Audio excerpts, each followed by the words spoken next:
I can't survive another day chained here," she sobbed, her voice echoing against the damp stone walls of the dungeon. Lady Marian Ashford pressed her face against the cold iron bars, her once golden hair now matted and dull in the torchlight. The shackles around her wrists had rubbed her skin raw, and the thin shift she wore offered no protection against the November chill that seeped through the castle's foundation. The sound of splintering wood erupted through the dungeon corridor, followed by heavy footsteps on stone.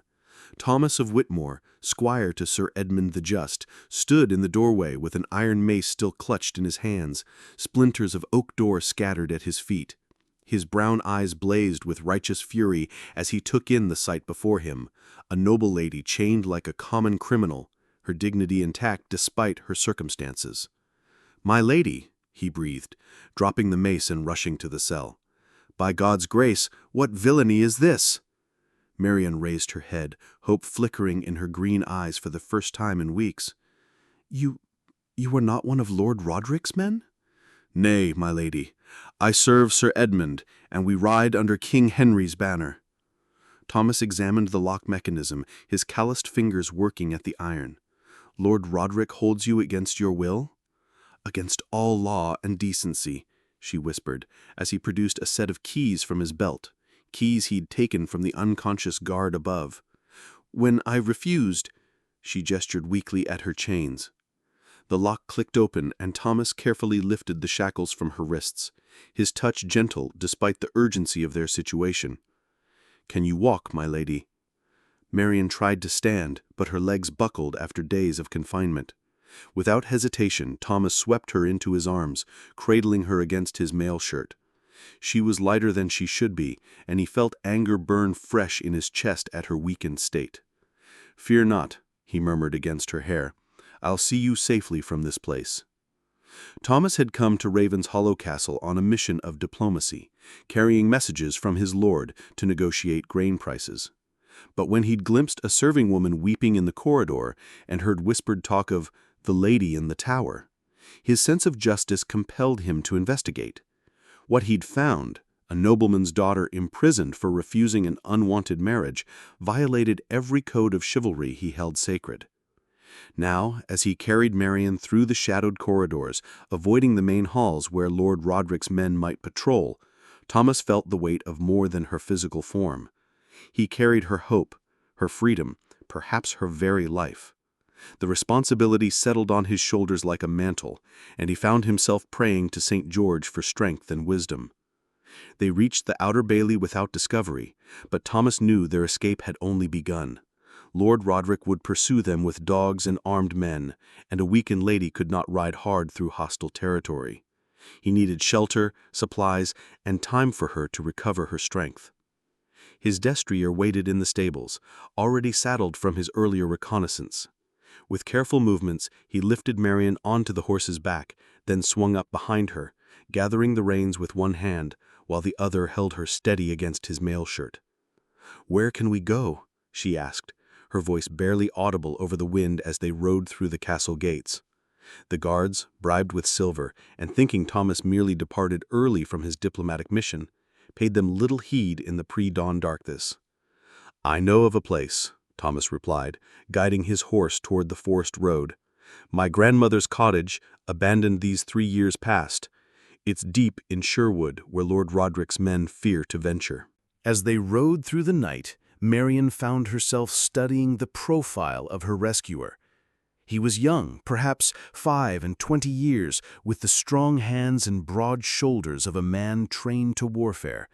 Yet his touch had been infinitely gentle, his voice filled with genuine concern for her welfare. She'd known many knights and nobles in her father's court, but few who would risk their position to aid a stranger. "Why?" she whispered against his shoulder as exhaustion began to claim her. "Why did you come for me?" Thomas was quiet for so long she thought he hadn't heard. Finally he spoke, his words carried on the wind. "Because 'twas right, my lady, because no woman should suffer such captivity, and no man with honor could walk away." The simplicity of his answer, delivered without boast or expectation of gratitude, touched something deep in Marian's heart. As dawn broke over the forest canopy, she allowed herself to rest against this stranger who had become her savior, feeling safer than she had in months. The cottage stood in a clearing bordered by ancient oaks, their autumn leaves carpeting the ground in shades of gold and crimson. Thomas helped Marian from the horse, his hands lingering at her waist as he steadied her on unsteady legs. The building was smaller than her chamber at Ashford Manor, but it appeared sound, with smoke-blackened stones suggesting a working hearth within. "'Tis humble quarters, my lady," Thomas said, pushing open the wooden door. Dust motes danced in the morning sunlight that filtered through small windows. "But the roof holds true, and none know of this place save my family." She stepped inside, surveying the single room with its simple furnishings, a bed frame with rope supports, a rough table, shelves that once held stores. Everything spoke of honest poverty, yet it felt more welcoming than the gilded prison she had escaped. "'Tis perfect," she said, and meant it. "I thank you, sir. Forgive me, I know not your name." "Thomas of Whitmore, my lady, though I be not yet knighted, merely squire to Sir Edmund the Just." She turned to study him properly in the light. His brown hair was cropped short in the Norman fashion, and his face bore the weathered look of a man who spent his days training with sword and shield. Yet his eyes held kindness, and when he spoke her name, it was with a reverence that made her heart flutter strangely. "Then I am in debt to Squire Thomas," she said softly. "I am Lady Marian Ashford of Thornfield Manor." "The debt is mine, my lady, for allowing such evil to befall you while I tarried with grain negotiations. Lord Roderick shall answer for his crimes when Sir Edmund learns of this." Marian sank onto the single chair, her relief at freedom warring with practical concerns. "My father is 3 months dead, Thomas. I have no male kin to champion my cause, no allies at court save those who might benefit from my marriage to Roderick's heir. Who will believe the word of an orphaned lady against that of a powerful lord?" Thomas knelt before her, his expression earnest. "I will believe it. Sir Edmund will believe it. There are still men of honor in this realm, my lady, though they may seem rare." His faith, so simply stated, brought tears to her eyes. When had anyone last spoken to her with such conviction, such certainty in right and wrong? The months since her father's death had been filled with calculating gazes and false sympathy, men who saw her as a prize to be won rather than a person to be honored. "You must be hungry," Thomas said, noting her pallor. "I'll see what provisions might be found."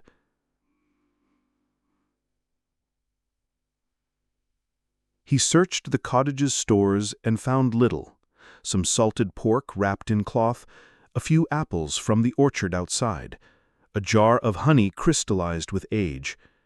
From his own pack, he produced journey bread and a skin of wine. It was meager fare for a lady accustomed to fine dining, but Marian accepted each morsel gratefully.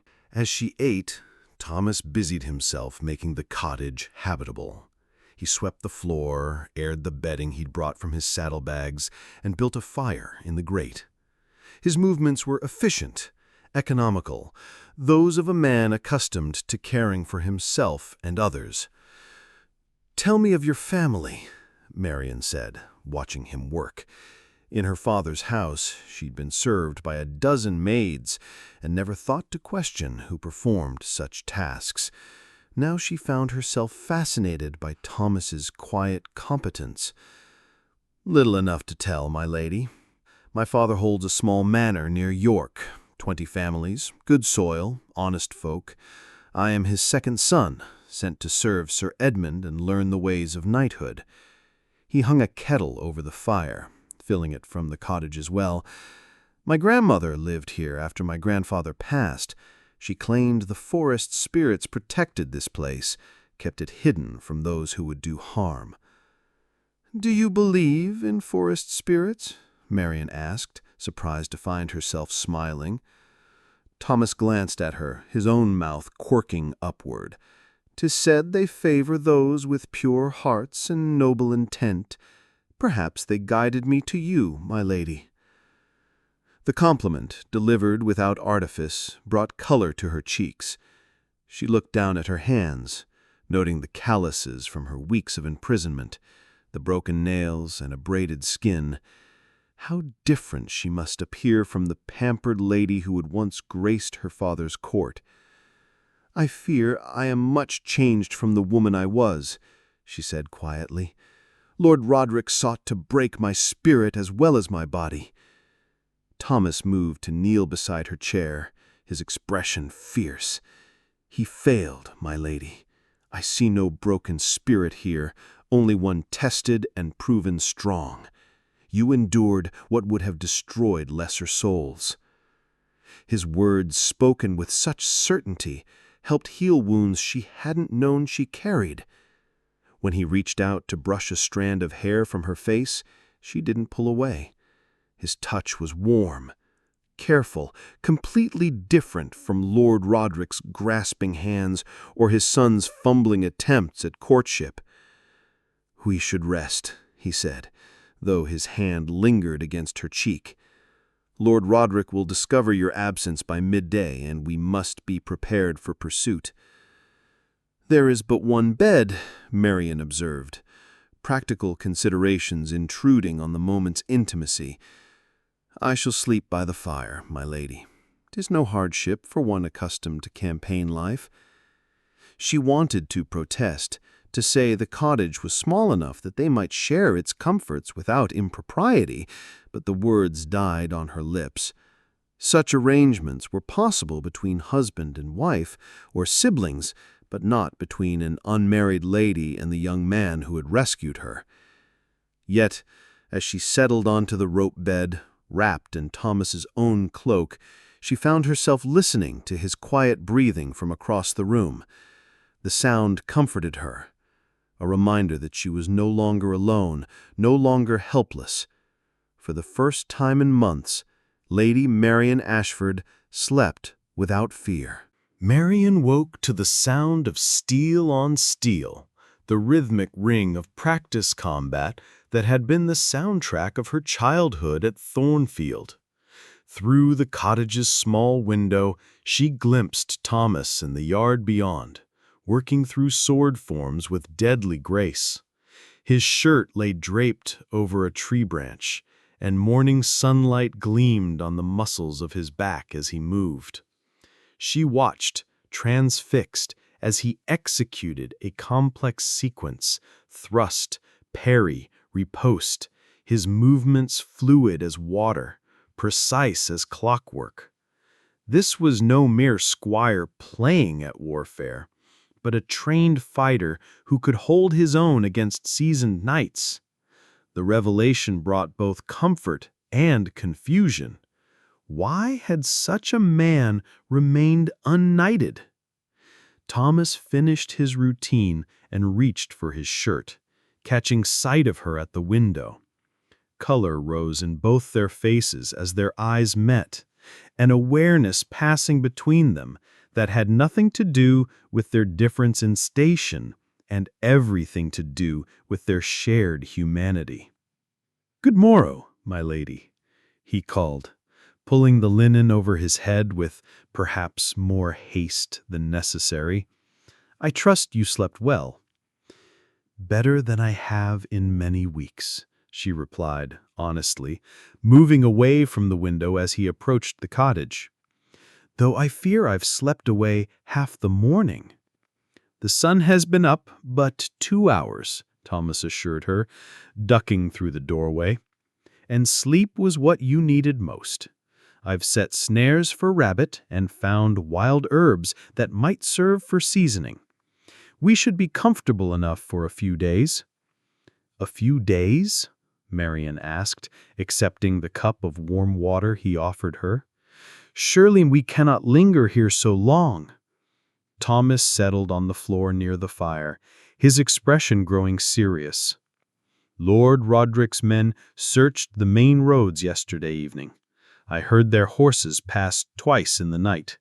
They believe us fled toward London, or perhaps to seek sanctuary at some abbey. While they hunt elsewhere, we are safe." "But not forever," Marian said, understanding his strategy. "We must plan for what comes next." "Aye, my lady, I've given it much thought." Thomas stirred the fire with a poker, sparks dancing up the chimney. "Sir Edmund should return to his lands within the fortnight, if I can get word to him of Lord Roderick's crimes." "And if you cannot?" Marian asked quietly. "If Lord Roderick's influence reaches even to your lord's court?" Thomas met her gaze directly.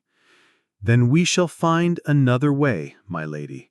I will not abandon you to that villain's schemes."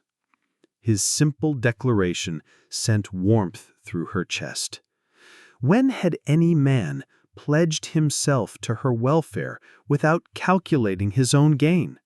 Even her father, beloved as he had been, had spoken often of advantageous marriages and political alliances.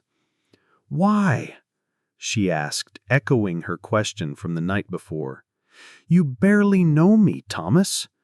Why risk your position, your future, for a stranger?"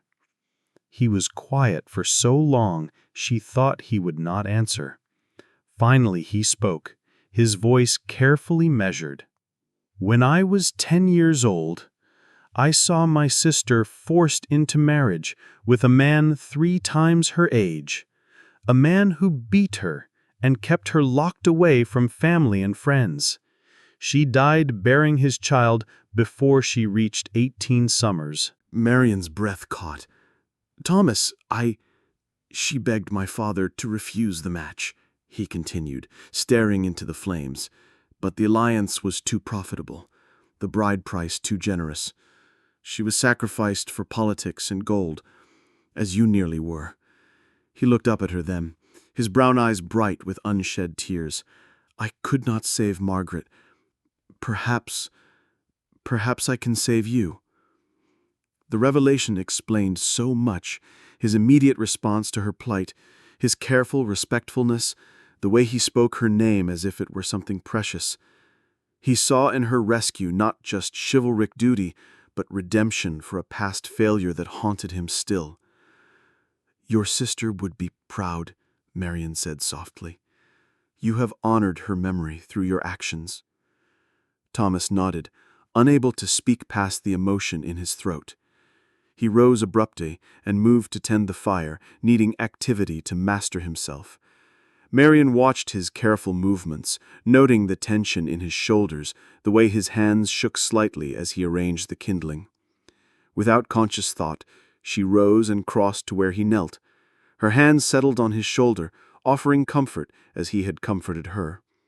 The touch sent awareness through them both, but neither pulled away.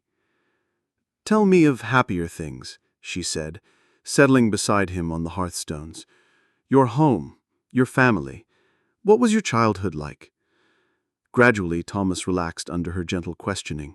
He spoke of summers spent learning sword-work from his father's master-at-arms, of winters by the fire listening to traveling minstrels, of the day Sir Edmund chose him as squire from among a dozen hopefuls.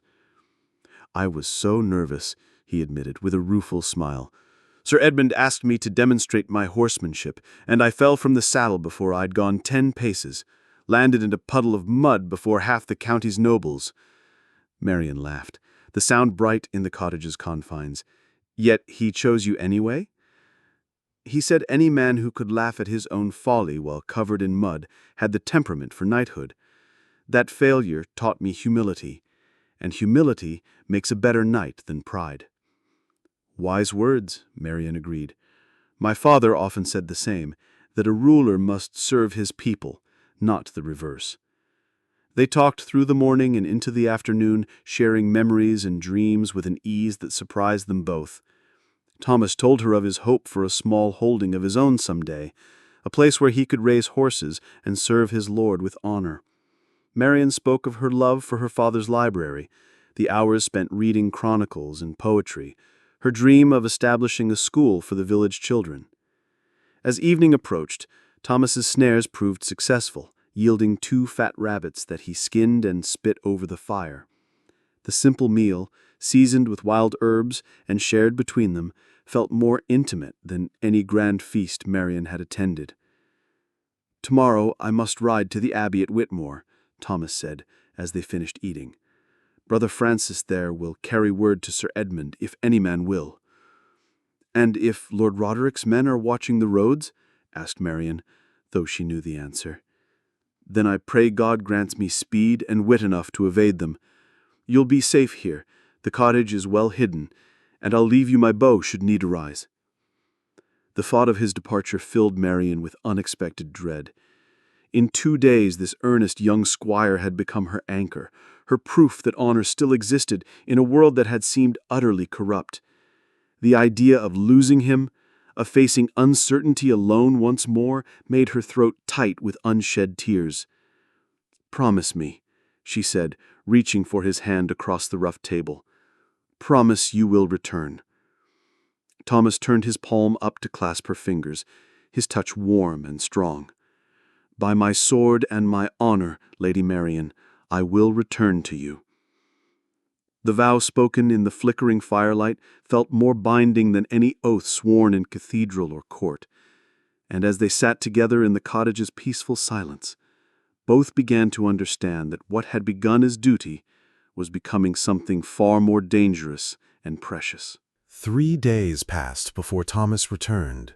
3 days during which Marian discovered resources within herself she'd never known existed. Left with his bow and a handful of arrows, she proved surprisingly adept at bringing down birds and small game. The domestic skills her mother had insisted upon, dismissed by Marian as tedious necessities, now served her well as she kept the cottage clean, mended torn clothing, and prepared simple meals. More challenging than physical tasks was the solitude. Raised in a household of dozens, she'd never been truly alone before. The forest's sounds, wind through leaves, distant wolf calls, the crack of settling timber spoke of wildness barely held at bay. Yet she found strange comfort in the cottage's isolation, a peace she'd never known amid the constant bustle of noble life. When Thomas finally appeared in the clearing, leading his destrier and a pack mule laden with supplies, Marian felt her heart leap in a most undignified manner. She ran to greet him, propriety forgotten in her relief, and found herself swept into his arms before either quite realized what was happening. "You're safe," she breathed against his shoulder, inhaling the familiar sense of leather and mail and something uniquely him. "As are you, my lady," his voice rough with emotion. "I feared, that is, I wondered if you might have difficulties in my absence." They separated slowly, awareness crackling between them. Thomas cleared his throat and busied himself unloading supplies, while Marian stepped back and smoothed her borrowed dress with shaking hands. "What news from Brother Francis?" she asked, striving for normalcy. Thomas's expression grew grim. "Sir Edmund returns within the se'nnight, but Lord Roderick has not been idle. He's put word about that you were taken by brigands, that he offers rich reward for your safe return. Some believe him a grieving guardian seeking his ward's rescue. And others whisper darker tales, that you fled rather than accept an honorable marriage, that you've taken refuge in some convent to avoid your duties to your father's memory." Thomas began unpacking foodstuffs and blankets from the mule's burden.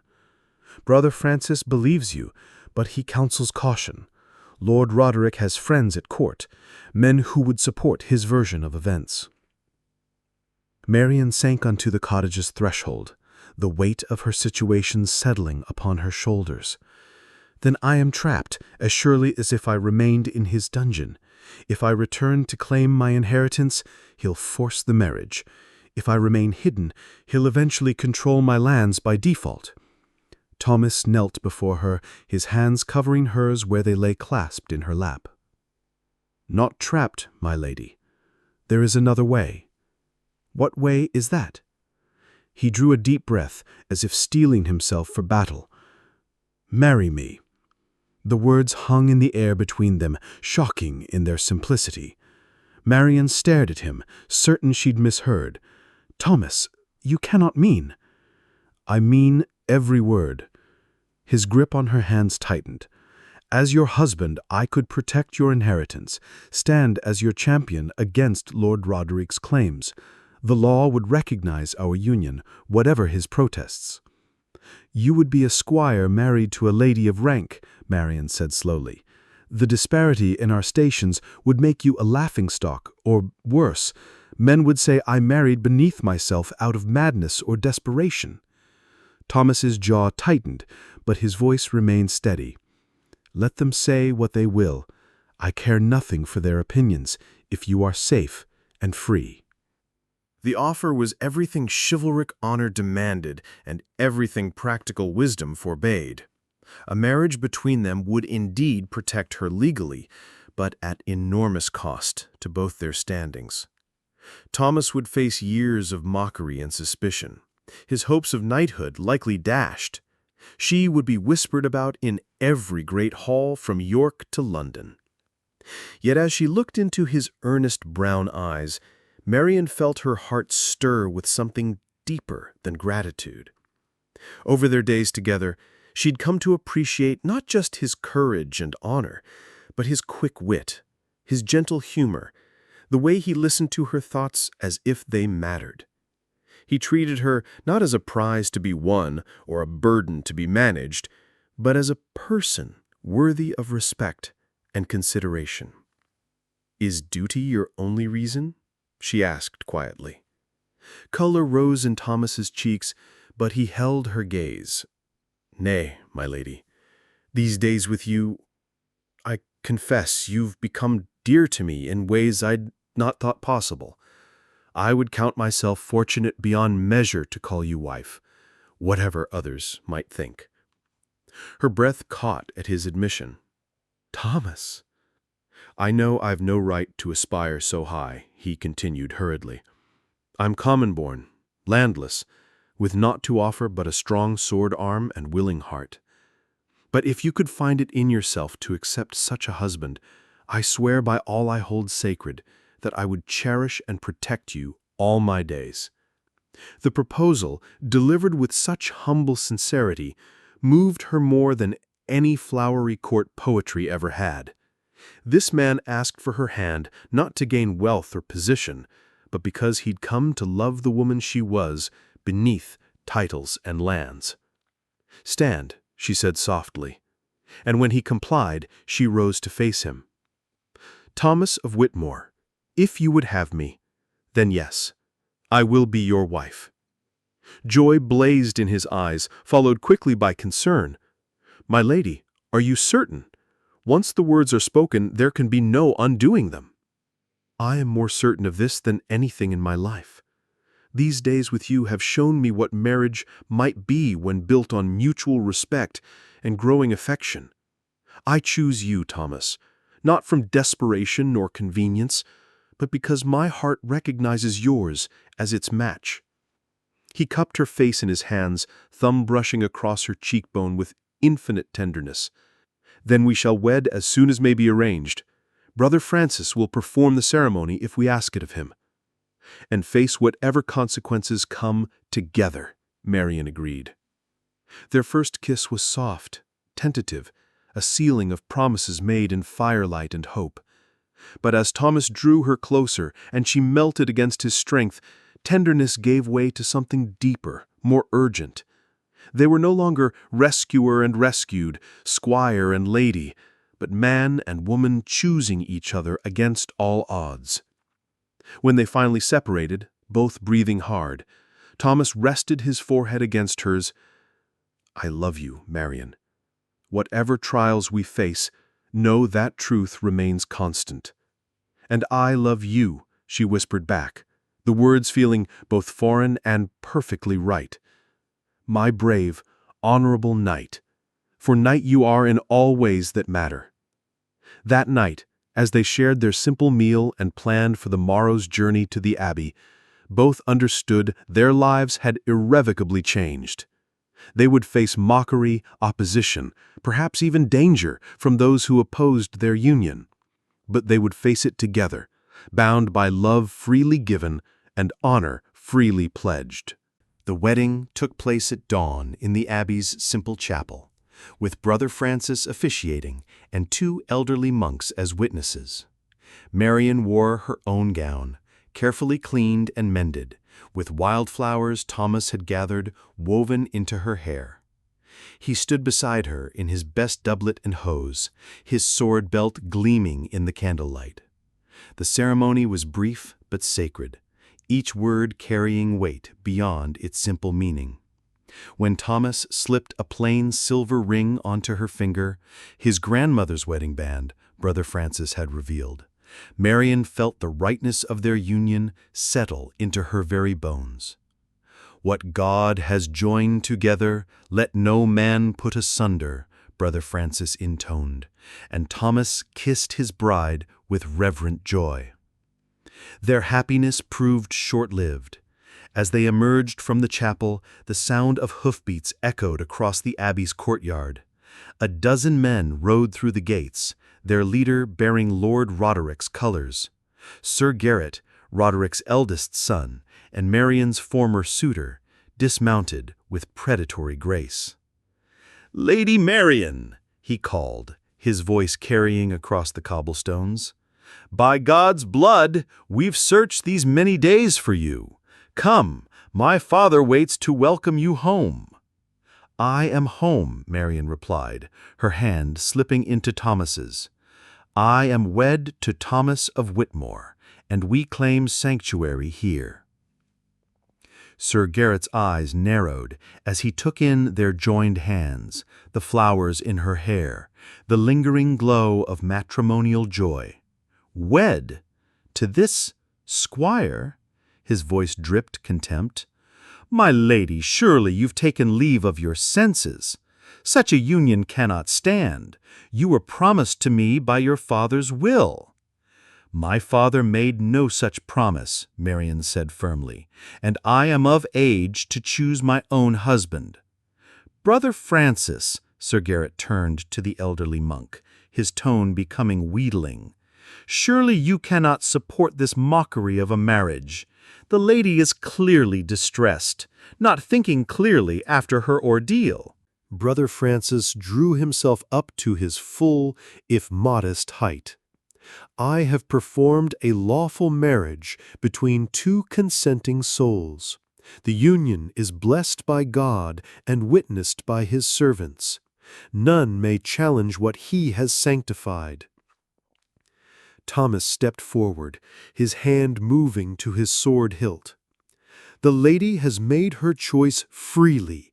Honor it or face the consequences." Sir Garrett laughed harshly. "You would challenge me, boy? You, a landless squire, against a knight of proven valor?" "I," Thomas replied without hesitation, "in defense of my wife's honor and freedom, I would challenge the devil himself." The courtyard fell silent, save for the stamping of horses and the whisper of wind through stone arches. Brother Francis moved between the 2 men, his weathered hands raised in peace. "Gentlemen, please, this is holy ground, not a place for violence. Sir Garrett, you and your men are welcome to rest and refresh yourselves, but you must respect the sanctuary granted to this married couple." "Sanctuary?" Sir Garrett spat. "For kidnappers and seducers? I think not. Brother, stand aside, or be counted among their accomplices." The threat hung in the air like incense smoke, thick and choking. Thomas's blade sang from its sheath, the steel catching morning light as he moved to shield Marian with his body. "You'll not take her," he said quietly, his voice carrying the certainty of a man prepared to die for his convictions. "Not while breath remains in my body." Sir Garrett's own blade appeared in his hand, a knight's sword worth more than Thomas earned in 5 years. Behind him, his men began to spread out, surrounding the small group before the chapel doors. "Thomas," Marian whispered, her hand clutching his free arm. "There are too many. You cannot—" "I can and I will," he replied, his eyes never leaving Sir Garrett's face. "Trust in God's justice, beloved. Right will prevail." The battle, when it came, was swift and brutal. Thomas fought with the desperation of love and the skill of years training under Sir Edmund's tutelage. His blade wove a deadly pattern around Marian's still form, holding 3 men at bay while she pressed against the chapel doors. But numbers told their tale. A mace blow caught Thomas on the shoulder, spinning him around. A sword thrust opened a line across his ribs, staining his doublet crimson. Still he fought, driven by love and honor to superhuman efforts. It was Marian who ended it. Seeing her husband bleeding and overwhelmed, she stepped forward with her hands raised. "Enough," she cried. "I will come with you if you spare his life." "Marian, no!" Thomas gasped, but Sir Garrett's men were already binding his arms, his sword clattering to the stones. "Your husband?" Sir Garrett's smile was cruel as winter wind. "I think not, my lady. This marriage is invalid, performed under duress, without proper consent. You'll return home and wed me as your father intended, or watch this pretender die slowly." Brother Francis started forward in protest, but armed men blocked his path. The elderly monk could only watch in helpless fury as the woman he'd just wed was dragged towards Sir Garrett's destrier. "I'll come back for you," Thomas called, blood running from a cut above his eye. "Whatever it takes, however long, I swear I'll—" A mailed fist silenced him, and Sir Garrett's laughter echoed off the abbey walls as he lifted Marian onto his horse. She looked back once, her green eyes bright with tears and desperate love, before they rode away into the morning mist. Thomas knelt in the courtyard dust, surrounded by scattered wildflowers and the bitter taste of defeat. But his heart burned with unquenchable purpose. He had found love and lost it in the same hour, but the vows spoken in God's house remained sacred. Somehow, some way, he would reclaim his wife and honor the promises they had made. Brother Francis knelt beside the battered squire, his hand gentle on Thomas's wounded shoulder. "Come, my son, let us tend these hurts and plan what must be done." 6 months passed before Thomas saw his wife again. 6 months during which he healed from his wounds, earned his spurs in service to Sir Edmund, and gathered the evidence needed to challenge Lord Roderick's claims. Sir Edmund, outraged by the violation of sanctuary and the assault on his newly made knight, had petitioned the king himself for justice. The great hall of Ravenshollow Castle had been transformed for the occasion. King Henry's judges sat at the high table, their scarlet robes a splash of color against the gray stone walls.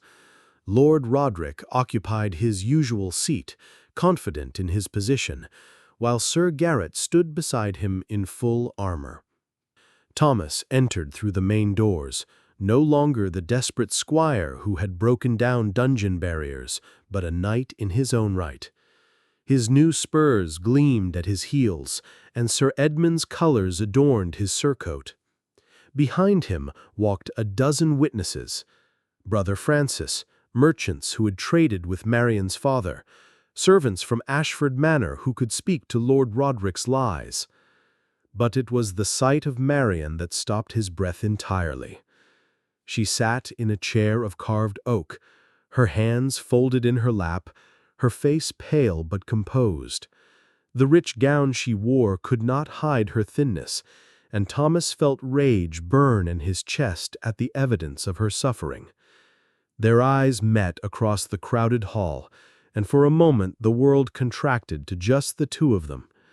Love and longing and desperate hope passed between them before duty reasserted itself. "Your Majesty," Thomas said, dropping to one knee before the royal judges, "I come to reclaim my lawfully wedded wife and seek justice for crimes against her person and property." Lord Roderick rose from his seat, his face flushed with indignation. "This man is a liar and a kidnapper. Lady Marian was entrusted to my care by her dying father. She fled my protection in a moment of maiden confusion, seduced by this landless adventurer's false promises." "Is this true, Lady Marian?" asked the senior judge, his voice carrying across the hall. "Were you coerced into marriage by this knight?" Marian rose gracefully, her chin lifted in defiance, despite her obvious fear. "Nay, my lord. I married Sir Thomas of my own free will after he rescued me from unlawful imprisonment in this very castle's dungeons." A murmur ran through the assembled crowd. Lord Roderick's face darkened, but he maintained his composure. "The lady was confined for her own protection," he said smoothly. "She had fallen victim to strange humors, threatening to harm herself rather than accept an honorable marriage to my son. Such confinement was both necessary and legal under my guardianship." Brother Francis stepped forward, his elderly frame straight with righteous anger. "My lords, I witnessed the condition of Lady Marian when Sir Thomas brought her to our abbey. She bore the marks of shackles upon her wrists, was weakened by poor food and harsh treatment. No guardian acts thus toward his ward." "The word of one monk against that of a peer of the realm," Sir Garrett interjected. "Brother Francis is clearly prejudiced, having performed this mockery of a marriage ceremony." Thomas moved to stand beside the monk, his voice carrying clearly through the hall. "Then hear the testimony of others, my lords. Master William, step forward." An elderly merchant emerged from the crowd, his honest face creased with worry. "My lords, I traded with Lord Ashford for nigh on 20 years. Never once did he speak of betrothing his daughter to Lord Roderick's house. Indeed, he often said she should choose her own husband when the time came, that love made stronger marriages than politics." "Mere sentiment," Lord Roderick dismissed. "All know marriages among the nobility must serve the greater good." "And what greater good is served?" Thomas asked, his voice rising. "By imprisoning an innocent woman in chains, by threatening violence against holy sanctuary, by denying a lawful marriage blessed by God himself." The hall erupted in heated discussion as nobles chose sides. Some supported Lord Roderick's position. Marriages were indeed political arrangements, and Lady Marian's independent choice set dangerous precedent. Others, moved by the tale of romance and rescue, favored the young couple's cause. King Henry's chief judge raised his hand for silence. "Lady Marian, you will speak for yourself. Do you claim this marriage was made of your free will, without coercion or undue influence?" Marian looked directly at Thomas, drawing strength from his steady gaze. "I do so claim, my lord. Sir Thomas asked for my hand in marriage, and I accepted gladly. No force was used, no false promises made. I chose him as freely as any woman has ever chosen her husband." "And you understand," the judge continued, "that this choice carries consequences, that you forsake any claim to a marriage more advantageous to your station?" "I understand perfectly," Marian replied. "I would rather be the wife of an honorable knight than the unwilling bride of a dozen earls." Her words rang through the hall like a bell, and Thomas felt his heart swell with pride.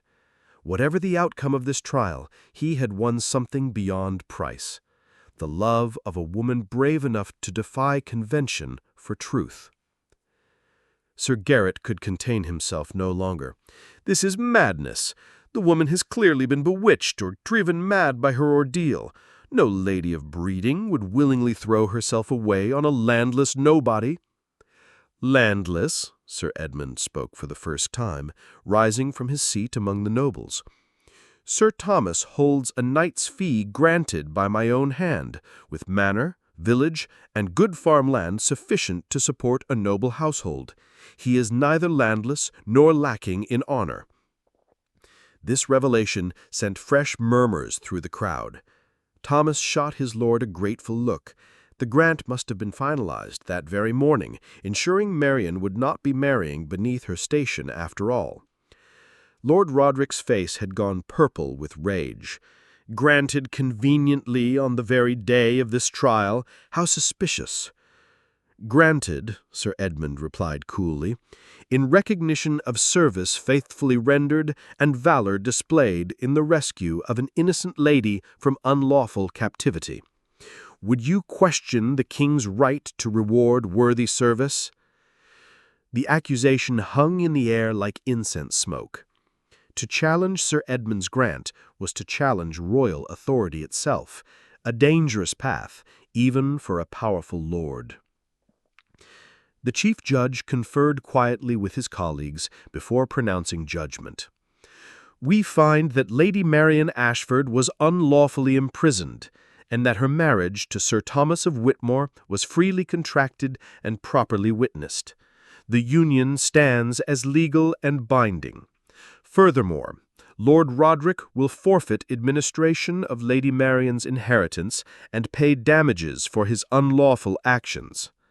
The hall erupted in cheers and angry shouts. Thomas felt his knees weaken with relief, but before he could move toward Marian, Sir Garrett's voice cut through the noise. "I challenge this judgment. Sir Thomas, you have dishonored my house and stolen my promised bride. I demand trial by combat to settle this matter as God wills." Silence fell like a stone into still water. Trial by combat was an ancient rite, one that could not be denied when honor was called into question. Thomas looked at Sir Garrett's powerful frame, his expensive armor, his reputation as a tourney champion, and knew he faced his greatest test. "I accept," Thomas said quietly. "God's will be done." The combat was set for the following dawn in the castle's outer bailey. All night, Thomas knelt in the chapel, praying for strength and preparing his soul for whatever might come. Marian sat beside him, her hand in his, neither speaking of the possibility that sunrise might make her a widow. "I'm not afraid," she whispered as the first light touched the windows. "Nor I," Thomas replied, though his heart hammered against his ribs. "Whatever happens, we have had this time together. Many live entire lives without knowing such love." They rose together, Thomas donning the mail and helm Sir Edmund had provided, Marian tying her favor, a silk ribbon embroidered with roses, to his lance. In the bailey, Sir Garrett waited, mounted on a destrier that cost more than most men's annual income, armed with the finest weapons gold could buy. The combat was brief but fierce. Sir Garrett charged with the fury of wounded pride, his lance aimed at Thomas's heart. But Thomas had spent months preparing for this moment, and his humble origins had taught him lessons no tourney could provide. He knew how to fight when everything depended on the outcome. Thomas's lance took Sir Garrett in the shoulder, unhorsing him with a crash that echoed off the bailey walls. Both men drew swords, and the real battle began. Steel rang on steel as they circled each other, seeking advantage, testing defenses. Sir Garrett was skilled, but Thomas fought with the desperate love of a man defending his wife's freedom. When Garrett's blade sliced across Thomas's thigh, drawing blood, Thomas responded with a combination that drove his opponent back against the bailey wall. "Yield," Thomas gasped, his sword point at Sir Garrett's throat. "Yield and acknowledge my marriage lawful." Sir Garrett's eyes blazed with hatred, but faced with death, he nodded curtly. "I yield. God has spoken." Thomas stepped back, lowering his weapon, and the bailey erupted in celebration. Marian ran to him, heedless of propriety, and he caught her in his arms, spinning her around as the crowd cheered their approval. Later, as they stood in the great hall, receiving the congratulations of nobles and commoners alike, Thomas reflected on the strange path that had brought them together. A diplomatic mission had become a rescue had become love, and love had triumphed over politics and pride. "What are you thinking?" Marian asked, noticing his thoughtful expression. "That perhaps your grandmother's forest spirits guided us after all," Thomas replied, kissing her hand where his ring gleamed on her finger. "For surely no mortal plan could have woven a tale so strange and wonderful." Marian laughed, the sound bright with joy and promise. "Then we must remember to thank them properly when we return to our cottage." "Our cottage?" Thomas asked, surprised. "Oh yes," Marian said, her eyes dancing with mischief. "I've grown quite fond of that little place. I thought we might use it for hunting trips, times when we wish to escape the duties of our station." Thomas pulled her closer, marveling at this woman who could be equally at home in palace or cottage, who chose love over security and never looked back. "My lady wife, I believe I am the most fortunate man in all of Christendom." "And I," Marian replied, standing on her toes to kiss him before the assembled court, "am the most fortunate woman. For I found not just a husband, but a true knight who saw my worth when all others saw only my lands." Their love story would be told for generations. The squire who broke down dungeon doors, the lady who chose her heart over her fortune, and the marriage that proved love could indeed conquer all. In the years that followed, they built a life based on mutual respect and growing devotion, raising children who understood that true nobility came from character rather than birth. And sometimes, on quiet evenings, when the duties of lord and lady were set aside, they would return to that cottage in the forest, where two frightened souls had found sanctuary and discovered that the greatest adventure of all was learning to love without reservation or regret. The iron rose had bloomed at last, and nothing in heaven or earth could dim its beauty.